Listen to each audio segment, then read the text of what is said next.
I do hope it'll make me grow large again, for really I'm quite tired of being such a tiny little thing."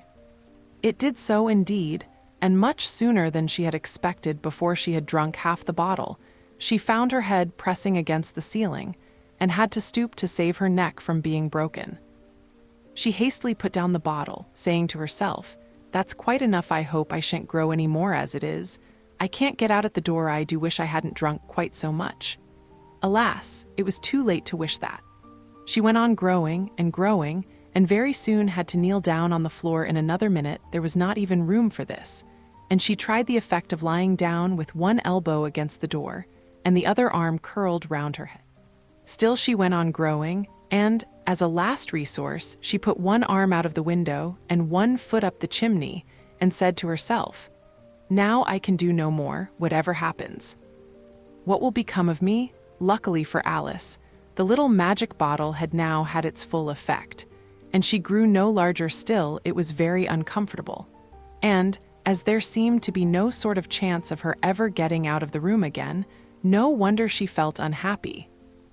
It was much pleasanter at home, thought poor Alice, when one wasn't always growing larger and smaller and being ordered about by mice and rabbits.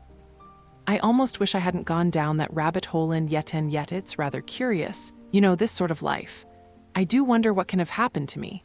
When I used to read fairy tales, I fancied that kind of thing never happened, and now here I am in the middle of one.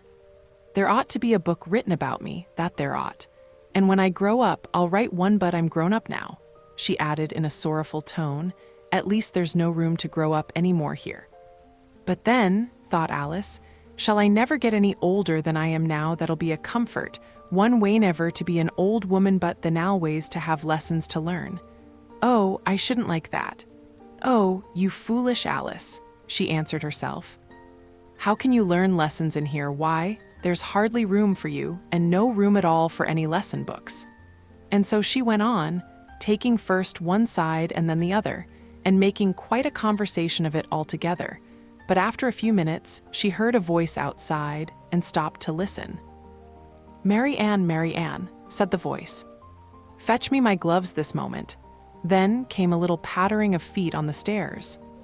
Alice knew it was the rabbit coming to look for her, and she trembled till she shook the house, quite forgetting that she was now about 1,000 times as large as the rabbit and had no reason to be afraid of it.